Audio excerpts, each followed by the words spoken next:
un petit peu gênant d'apporter le sujet que j'avais parce que notre sœur, elle parle de chrétien mature ce matin, puis tout ça, puis malheureusement, tu sais, je constate dans ma vie que j'ai encore des doutes, puis des doutes sur toutes sortes de choses, malgré que je viens à l'Église depuis longtemps, puis j'ai encore des doutes. Puis ça fait que je me pose des questions. Puis le titre d'aujourd'hui, c'est quand le doute s'attaque à ma foi. Pourquoi j'ai hésité longuement avant de vous parler de ça? Parce que c'est un sujet que il m'arrive de temps en temps. Tu sais, de temps en temps, j'ai une petite flèche de l'ennemi sur c'est-tu la bonne affaire? Dieu existe-tu vraiment? Voyons, Alain, ça fait quasiment 40 ans que tu vas à l'Église, là. Quand tu es jeune chrétien, ça serait normal d'avoir ces questionnements-là, me semble. Hein? Tu viens de découvrir Dieu. Bon, c'est vrai, ça. Et quand tu es jeune chrétien, tu n'as pas ça. Tu es dans l'exaltation, tu es dans la nouveauté. Mais quand tu deviens justement un croyant mature, des fois, tu t'assieds un petit peu sur tes lauriers, puis tu te laisses aller à toutes sortes de questionnements. C'est là que l'ennemi arrive et rentre en jeu. Là, je suis en train de me perdre complètement dans mon introduction, mais ce n'est pas grave. Comme je vous disais, j'imagine que ça vous arrive aussi. C'est ça pour ça que je me suis dit, ben, je vais me permettre d'en parler. Parce que si c'est comme ça pour moi, ça doit être comme ça pour d'autres. De s'en parler, puis de se donner des outils pour trouver des solutions à ça, ben, ça peut être positif. Donc, le doute est habituellement perçu négativement. Mais j'ai réfléchi à ça, puis je me dis, en fait, c'est peut-être plus un outil de validation. Il faudrait s'en servir de ce doute-là. Validation de nos croyances, de nos convictions. Le doute nous permet de valider ce que l'on prend pour acquis ou de confirmer des soupçons, puis apporter des correctifs. Hein? Ça permet de se remettre à jour, si on veut. Le doute peut être un bon outil pour mesurer, valider puis se repositionner. C'est en quelque sorte un processus d'analyse qui nous conduit à faire des choix. Comme n'importe quel processus d'analyse, quand on se pose des questions, on réfléchit, on prend des décisions, on fait des choix. Mais le doute, c'est aussi un outil à deux tranchants qui peut aussi nous égarer et nous éloigner de notre but. Ça dépend comment on va le gérer. Oui, ça peut être gênant, comme j'ai dit, d'admettre qu'on est en proie au doute après plusieurs années de vie chrétienne, mais on n'est pas seul à vivre ça. Je vous l'annonce tout de suite ce matin, si ça vous est arrivé. On n'est pas tout seul. Il y a plusieurs personnages bibliques même qui ont eu des moments de doute. Pas nécessairement tout le temps à propos de leur foi, mais à propos de plein de choses dans leur vie. On a l'exemple de David qui disait à Dieu, sonde-moi, ô Dieu, regarde si je suis sur la bonne voie. Hein, il n'est pas sûr de son affaire, là. Il est en train de questionner Dieu. Hey, montre-moi donc si je suis dans la bonne traque, là, si je te suis comme il faut. Dans l'histoire qu'on va regarder aujourd'hui, on va voir que même les personnages qui vivaient une intimité particulièrement proche avec Dieu, je pense que c'est les personnes qui ont eu la proximité la plus proche de Dieu qui a existé sur la planète, à part peut-être Jésus, là, qui était Dieu, mais ça, on ne parlera pas de Jésus dans l'histoire. Eux autres aussi ont eu leur moment de doute. Fait que là, vous en doutez peut-être que je vais vous parler de l'histoire de la chute de Ève et du serpent. OK? Et Adam et Ève, c'était vraiment les personnes qui avaient la plus belle proximité avec Dieu. Dieu venait les voir, les rencontrer dans le jardin à tous les soirs. Il jasait avec eux autres. Tu prenais des nouvelles de la journée, comment ça a été, as-tu eu de la misère à allumer ton feu? Bon, bref. Je ne sais pas qu'est-ce qu'ils se disaient, mais il y avait une proximité. Mais on sait que cet événement-là, serpent et Ève, c'est le premier épisode de désobéissance, hein, de l'être humain face à Dieu. Mais c'est aussi en même temps le premier épisode de doute de l'histoire. On priait là-dessus. Alors Seigneur, aide-nous à comprendre ce matin que grâce à toi, grâce à ta parole, surtout parce que tu nous as fait grâce et que tu veux nous te révéler à nous, On peut avoir cette assurance dans le salut avec toi. On peut avoir l'assurance de ton existence, l'assurance que tu agis dans nos vies. Merci d'utiliser ta parole pour nous encourager, nous enseigner et fait qu'on puisse être bénis avec cet enseignement-là ce matin. Genèse 3, au verset 1. On a tout ça dans les acétates. C'est petit un petit peu, pas pire. Ben, ça, c'est double foyer. Ça va aller. On était une église de retraités, hein? On l'a dit tout à l'heure. Le serpent était le plus astucieux de tous les animaux des champs que l'Éternel Dieu avait fait. Il demanda à la femme, vraiment, Dieu vous a dit, vous n'avez pas le droit de manger du fruit de tous les arbres du jardin? La femme répondit au serpent, nous mangeons des fruits des arbres du jardin, mais celui qui est au milieu du jardin, Dieu a dit de ne pas manger de son fruit et de ne pas y toucher, sinon nous mourrons. Alors le serpent dit à la femme, mais pas du tout, vous ne mourrez pas. Seulement, Dieu sait que le jour où vous en mangerez, vos yeux s'ouvriront et vous serez comme Dieu, décidant vous-même ce qui est bien ou mal. Alors la femme vit que le fruit de l'arbre était bon à manger, agréable aux yeux, et qu'il était précieux pour ouvrir l'intelligence. Elle prit donc son fruit et en mangea, et en donna aussi à son mari qui était avec elle, et il en mangea. Alors les yeux de tous deux s'ouvrirent, et ils se rendirent compte qu'ils étaient nus. Ils se firent donc des pagnes en cousant ensemble des feuilles de figuier. Donc, ils sont habillés avec ça. Vous allez remarquer que dans l'histoire, le serpent, il n'a pas pris le fruit pour le mettre de force dans la bouche à Ève. Hein? Il n'a pas fait ça. Il n'a pas donné ça tout cru, là. Non, il a été beaucoup plus subtil que ça. Il a semé le doute dans sa tête. Il a commencé comme ça. Dans l'histoire, à date, tout va bien. Dieu a donné ses directives à Adam et à Ève. Tous les deux filent le parfait bonheur et l'harmonie avec Dieu dans la nature où Dieu les a placés. Hein? Ça va bien, la vie est belle, on est en relation avec Dieu. Il était dans l'assurance puis dans la confiance, dans l'absence de doute. Tout ce que Dieu disait, c'était parfait. Et puis c'est à ça que s'attaque immédiatement le serpent, à ce sentiment d'assurance puis de confiance. Il commence par un mot. Il dit « Vraiment? Hein? Ça sonne-tu vraiment? » Je me demande qu'il y avait un œil de croche un peu quand il dit ça, juste pour semer le doute. Vraiment? Vraiment, Dieu vous a dit, vous n'avez pas le droit de manger du fruit de tous les arbres du jardin? Le serpent ouvre une brèche dans l'esprit de Ève. Cette brèche, ce n'est pas encore la tentation, c'est le doute. Dieu a-t-il réellement dit ça? Es-tu certaine d'avoir bien compris ses instructions et ses intentions? À ce moment, c'est le processus de validation qui s'enclenche dans la tête de Ève. C'est ici qu'elle se met à se poser des questions à propos de choses qu'elle prenait déjà pour acquises. Elle ne se posait pas ces questions-là avant qu'il arrive lui là. Là, tout à coup, des vérités et des convictions qu'elle n'avait pas besoin de vérifier ou de valider avant.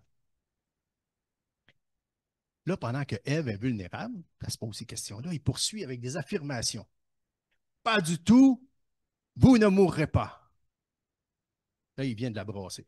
Ces deux affirmations sont pour Ève quelque chose de nouveau. Premièrement, pas du tout vient enlever la certitude. Parce qu'elle était dans la certitude, ça allait bien. Là, hey, pas du tout, qu'est-ce que c'est ça? Ces trois mots, trois petits mots, la déstabilisent et lui enlèvent ce sentiment de confiance et cette assurance qu'elle avait en Dieu. Ces trois petits mots mettent en doute la parole que Dieu lui avait dite. Avec ces trois mots, le serpent lui suggère que Dieu lui a menti. C'est grave. Dieu avait dit ça, lui dit pas du tout. Ah, il m'a menti. C'est quoi? Puis, avec les quatre prochains mots, vous ne mourrez pas, le serpent profite de cette brèche qui est ouverte pour affirmer le contraire que ce que Dieu vient de lui dire. Le serpent lui suggère maintenant que non seulement Dieu lui a menti, mais voilà la vérité. Vous ne mourrez pas. Dieu t'avait dit que tu allais mourir. Pas vrai. Vous ne mourrez pas. Et on connaît la suite de l'histoire. Avec une habile stratégie mensongère, le serpent la poussa à faire de mauvais choix pour elle en premier, puis elle entraîna aussi son mari ou son conjoint, son conjoint de vie, Adam, dans le même bateau. Est-ce qu'on doit en conclure que le doute est une mauvaise chose? À la lumière de ça, hein, c'est pas bien positif. Le problème, ce n'est pas le doute, c'est comment on le laisse s'installer. La soupe est prête. Le doute, lui, il ouvre une brèche qui n'est pas nécessairement négative. Remettre en question ce à quoi on croit, valider nos convictions, modifier nos habitudes, toutes ces choses peuvent être positives car ça nous amène à vivre encore plus en harmonie avec nos convictions et avec notre compréhension de la volonté de Dieu pour nos vies. Mais si on laisse cette brèche-là s'ouvrir, puis on laisse entrer plein d'idées, de contradictions, de fausses informations qu'on ne va pas valider, sans réellement vérifier, ben, le doute va certainement causer des terribles dommages. Alors, allant même jusqu'à la perte de la foi. Ça peut aller jusque-là si on se laisse entraîner dans ça. Si elle avait dit, ouais, c'est intéressant ce que tu es en train de dire, là, mais Dieu a vraiment dit de ne pas en manger. Regarde dans Genèse 2, 16 et 17, avec la source sa Bible, mais elle n'était pas écrite dans ce temps-là encore. Et si elle avait pu dire ça, parce que l'histoire avec le serpent, ça se passe après que Dieu ait donné ses instructions, elle n'a pas fait ça. Par la suite, si elle avait pris le temps d'aller en discuter avec Adam, hey, il me dit quelque chose, là, qu'est-ce que tu en penses, toi? Aussi, elle avait attendu la visite de Dieu qui venait les rencontrer régulièrement pour lui raconter cette histoire-là dans le jardin. Hey, j'ai rencontré un serpent qui m'a dit que tu n'avais pas dit ça. Tu as bien dit ça, oui, mais qu'est-ce que tu en penses? J'ai besoin de ton conseil, Dieu. Peux-tu m'aider là-dessus? Hein, l'histoire de l'humanité serait peut-être différente aujourd'hui. Hein? En tout cas, la leur aurait été vraiment différente. On sait que les conséquences que ça a amené dans leur vie. Donc, le doute peut avoir des conséquences désastreuses si on le laisse prendre trop de place et surtout si on ne l'adresse pas de la bonne façon. Mais le doute peut aussi servir de sonnette d'alarme pour nous ramener dans une bonne direction. Tout le monde, à un moment donné, a des doutes sur plein de sujets. Est-ce que je suis en train d'étudier dans le bon domaine quand on est jeune, adolescent ou hey, pour ma carrière, c'est ça que je veux? Là, on peut réfléchir à nos options. Est-ce que la personne que je fréquente, c'est vraiment la personne idéale pour le reste de ma vie? Hein? Si on est en relation de couple, on est un jeune couple, c'est déjà bien difficile. Il me semble que c'est des sonnettes d'alarme, ça. C'est-tu correct? Je vois-tu persévérer dans cette relation-là? Euh, Est-ce que je fais des bons placements pour ma retraite? On ne pense pas à ça rendu à 70 ans, là, ou y penser quand on est plus jeune, à 40 ans, à 30 ans. Je mets ça assez d'argent dans mes REER? C'est-tu correct? Comment est-ce que je m'organise? On peut se poser ces questions-là. Euh, Est-ce correct vis-à-vis de Dieu de pratiquer ou de ne plus pratiquer tel ou tel rituel dans l'Église ou dans mon culte personnel? Hein, je faisais des choses au début de ma vie chrétienne. Je tenais mordicus. Oh, je ne le fais plus. C'est-tu grave vis-à-vis de Dieu? Dieu es-tu? Ou je devrais-tu commencer plutôt à prendre des bonnes habitudes dans ma relation avec Dieu, dans ma relation avec les autres, à l'Église? C'est bon de se poser ces genres de questions-là. Toutes ces questions sont importantes et méritent réflexion et surtout des réponses. Et si on ne les règle pas, bien, ça peut certainement venir nous déstabiliser. Mais le serpent, vous allez remarquer, il ne s'est pas attaqué à quelle heure que Ève devait faire sa vaisselle. Hein? Il ne s'est pas attaqué à, ben, voyons, que si tu fais tout nu dans le jardin, à sa culpabilité, sa honte. Il ne s'est pas attaqué à ça. Il ne s'est pas attaqué à, il me semble que tu te goinfres pas mal dans les arbres de fruits que Dieu t'a donnés. Il ne s'est pas attaqué à ça. Il s'est attaqué à sa foi. Il a semé le doute sur sa foi dans la parole de Dieu que Dieu lui avait dite. Il a semé le doute sur sa foi dans la crédibilité même de Dieu. Genèse 3,4 disait, alors le serpent dit à la femme, mais pas du tout, vous ne mourrez pas.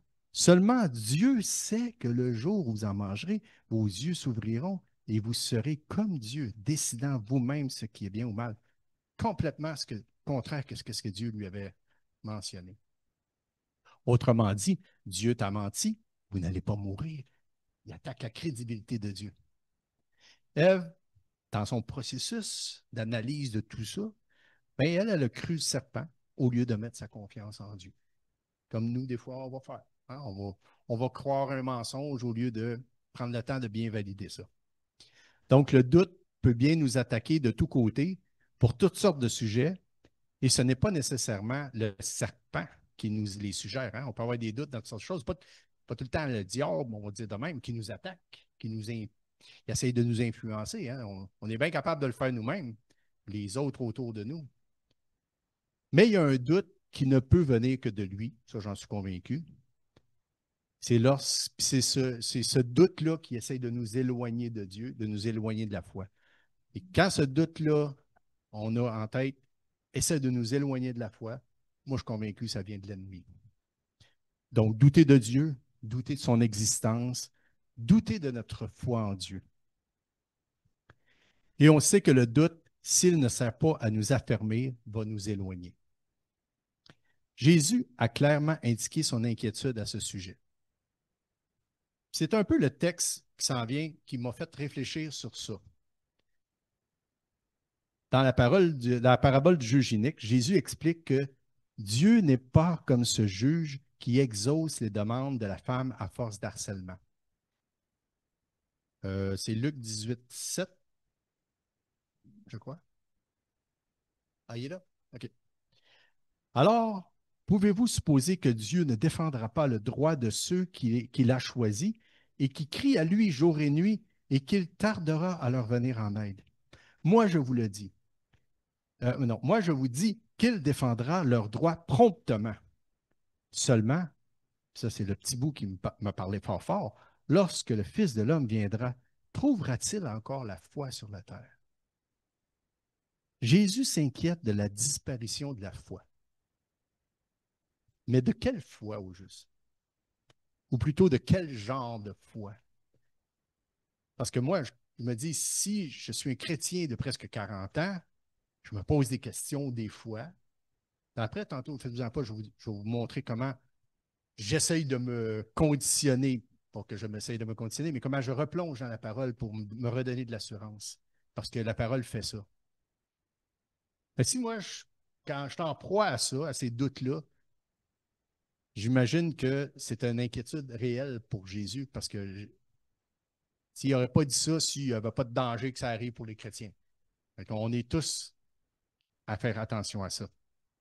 Mais de quelle foi exactement qu'il parlait? Ouais, t'avances. Est-ce qu'il parlait de la foi qui est bien organisée? Hein? Tu sais, comme toute la foi dans toutes les églises, bien installées, avec tous les ministères. Jésus, il était en train de dire j'ai bien peur qu'un jour ça n'existera plus, tout ça. Pas sûr qu'il parlait de cette foi-là. La foi de tous ceux-là qui font des atrocités au nom de la foi, hein, qui tuent du monde au nom de la foi. Ah, nous autres, on sert Dieu, on extermine tous ceux qui ne pensent pas comme nous. Est-ce qu'il parlait de ça? Ou la foi de tous ces bons leaders charismatiques, spirituels, là, qui imposent plein de, de choses à leurs fidèles qu'il faut qu'ils respectent. Puis, oh, non, tu vas être exclu si tu ne fais pas ci, tu ne fais pas ça. Ou la foi de ces fameux fidèles-là qui ne se posent pas de questions puis qui vont suivre le leader parce que là, je me sens bien. Là, je fais je fais tout ce que j'ai à faire là, dans l'Église, c'est beau, je suis safe. Moi, je crois que Jésus s'inquiète ou qui nous met en garde de la disparition de la simple foi en Dieu. Simplement. La foi de croire simplement en son existence, son amour et sa grâce. Ce type de foi, il l'a exprimé souvent. Jésus en parlait souvent de ce genre de foi-là. Hein, il parlait des sépulcres blanchis aux pharisiens. Il faisait il se faisait bien paraître devant. C'est pas ça. C'est pas ça. Vous êtes des sépulcres blanchis. La foi, il l'a dit à la Samaritaine. Puis, Robert nous en a parlé dernièrement aussi. Alors qu'elle, la Samaritaine, l'interroge, hey, c'est-tu là ou c'est-tu là qu'on devrait adorer Dieu? C'est qui les meilleurs? C'est-tu nous autres ou c'est le Samaritain ou c'est le peuple de Dieu? Là, il dit, tu comprends pas, là. Tu comprends pas. Il va arriver un temps où le peuple de Dieu va adorer Dieu en esprit et en vérité. C'est ça, la foi. C'est ce qu'il dit dans Jean 4, 24, 23, 24. Mais l'heure vient, et elle est déjà venue, où les vrais adorateurs adoreront le Père en esprit et en vérité, car ce sont là les adorateurs que le Père demande. C'est ça. Dieu est esprit, et il faut que ceux qui l'adorent en esprit et en vérité. Donc, c'est en esprit et dans le cœur que tu dois adorer et croire en Dieu. Jésus parle d'une foi qui est simple, une foi qui est accessible. Tu n'as pas à devenir membre de quelque chose, puis non. Dieu est accessible à tout le monde, peu importe. Dans Matthieu 19, 14, il parle de la foi des petits-enfants, puis il leur dit, laissez venir à moi les petits-enfants, car le royaume des cieux est pour ceux qui leur ressemblent. C'est simple, un enfant. Ça ne devrait pas être compliqué, la vie d'un enfant, habituellement. Malheureusement, aujourd'hui, il y en a beaucoup d'enfants qui sont anxieux. Mais à mon avis, c'est plus la faute des adultes que la faute des enfants. Un enfant, c'est supposé de jouer dans le sable, manger du sable, puis avoir du fun. C'est ça la vie d'un enfant. C'est simple. Mais nous, on les rend anxieux, on les nourrit de stress, on les gave de jeux vidéo. C'est plus simple de les envoyer devant les jeux vidéo que de s'en occuper. Bien souvent, pas un jugement, là. Hein, je l'ai fait, on l'a fait nous autres aussi des fois. Gardienne TV était bien pratique. Mais c'est ça pareil, c'est notre vie d'aujourd'hui. Donc, Jésus parle de cette foi qui est toute petite, mais qui a une valeur extrême. On a l'autre exemple de la foi qui est, ben, c'est ça que je m'en ai dit, c'est pas une foi qui déplace, qui fait plein d'affaires, on a des exemples de gens de foi hein, dans la Bible, on a des exemples de gens de foi dans les actualités, on en voit des gens qui font des actions incroyables, puis par la foi, puis tu dis, ah, wow, ouais, c'est des héros de la foi. On n'est pas obligé d'être comme ça. Tant mieux si on arrive à ça. Mais il faut quand même avoir la foi de base. Hein. Dans Luc 17, 5, Jésus parle que si on avait, ça parce que les disciples sont allés le voir, puis ils n'ont pas pu guérir ou enlever les démons, puis là, ils vont dire, Jésus lui dit, ben, c'est parce que vous n'avez pas assez de foi. Puis les disciples, hey, donne-nous de la foi, on en veut plus. Là, Jésus lui dit, si vous avez la foi toute petite comme un grain de moutarde, vous seriez capable de déraciner un arbre. Vous seriez capable de déplacer une montagne si vous aviez la foi toute petite. Fait que ni les apôtres, ça c'était dans Matthieu, je ne sais pas si je l'avais mis. OK, puis Matthieu, celui-là. Donc, ni les apôtres, ni nous-mêmes, on possède cette mini-foi qui nous permettrait de déplacer un arbre ou une montagne. Hey, hein, on peut-tu se vanter d'avoir la foi? On n'a même pas une petite mini-foi, à peine visible. J'aurais un grain de moutarde, là, vous ne le verriez même pas. Et si on avait minimum ça, on pourrait déplacer une montagne. Imaginez comment elle est grosse, notre foi. Mais le peu de foi que nous avons a une valeur extrême aux yeux de Dieu. Donc, en conclusion, cette foi que nous avons en Dieu, aussi petite soit-elle, est extrêmement précieuse et il nous faut la protéger à tout prix. L'ennemi veut absolument nous déstabiliser, nous dérouter, nous déconnecter de notre relation avec Dieu. Ça, c'est son but. S'il réussit à faire ça, là, le reste de l'Église, il s'en fout des activités qu'on va faire. C'est pas grave. Ça va aller tout croche, de toute façon. Ce qu'il veut, lui, c'est nous déconnecter de notre foi, notre relation avec Dieu. Le doute peut bien se présenter à nous pour toutes sortes de raisons et on peut bien explorer ce qu'il a à nous dire. Mais quand il s'agit de la foi, on doit être très prudent. L'ennemi rôde depuis toujours, cherchant qui dévorer, comme dit l'apôtre Pierre. Dieu a-t-il réellement dit? Es-tu certain que Dieu existe vraiment? Ça, c'est toutes les questions qui nous rentrent. Hein? La Bible, c'est écrit par des hommes, non? Regarde tous les scandales dans l'Église. Tu vois là, toi. Si Dieu existe, pourquoi il y a tant de misère et qu'il y a tant de crimes sur la planète? Son seul but, c'est de nous éloigner de Dieu. Personnellement, lorsque ce genre de doute arrive, c'est là que j'arrive avec quand même une application. Hein. Ça ne donne rien de vous dire tout ça si on s'en retourne. Puis, pas douter. Oui, le doute, c'est pas mauvais, mais il faut faire quelque chose avec. Faut s'en servir. Donc, quand ce genre de choses arrive dans mon esprit et vient attaquer ma petite foi, je m'efforce de refermer rapidement cette brèche-là. Parce que c'est la portion la plus dangereuse à laisser ouverte. Je me rappelle ma conversion. Ça vous arrive-tu des fois de vous rappeler quand vous vous êtes converti? Comment ça s'est passé? Comment Dieu est venu se manifester dans votre vie? Je me rappelle les bénédictions qu'il m'accorde. Hey, si je me suis rendu jusque-là aujourd'hui, hey, Dieu a fait telle affaire dans ma vie, Dieu a fait telle affaire dans ma vie. Hey, là, j'étais dans le trouble, je me suis sorti de là comme par magie, non, c'est par Dieu. Je me rappelle comment mes yeux se sont ouverts à sa parole. Hein, comment, avant de me convertir, je lisais la Bible, puis c'est comme si je lisais du chinois, la Bible à l'envers, puis pour moi, c'était incompréhensible, cette affaire-là. Je ne comprenais pas grand-chose. Mais quand je me suis converti, ouf, je comprenais plein d'affaires dans la parole de Dieu, comme si j'avais toujours saisi ces affaires-là, ces vérités-là. Je me rappelle ça. Je plonge mes regards dans sa parole et ses promesses de salut, sa grâce et son amour. Puis j'essaie de retrouver des versets clés qui vont m'édifier. C'est avec ça que je vais vous laisser. Ce qu'on va faire, on va juste les laisser tourner quelques versets. Moi, je vais en dire trois, quatre. Mais vous pouvez faire la même chose, soit avec une concordance, soit avec votre Bible téléphone. Faites une petite recherche, versets sur la foi. Puis là, vous allez sortir plein de versets. Puis si vous avez déjà des versets que vous avez highlightés dans votre Bible parce que ça vous encourage, recherchez-les. Ça, c'est des outils pour éloigner le doute. Éphésiens 2,8, car c'est par grâce que vous êtes sauvés par le moyen de la foi. Cela ne vient pas de vous, c'est le don de Dieu.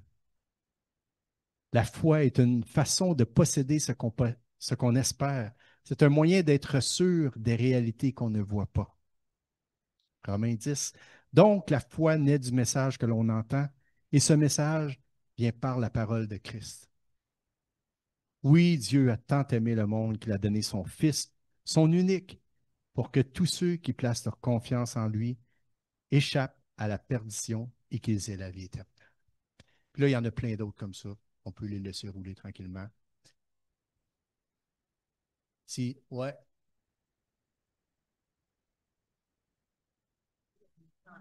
il y a des cantiques qui nous aident aussi à nous replonger dans l'amour de Dieu puis dans notre foi.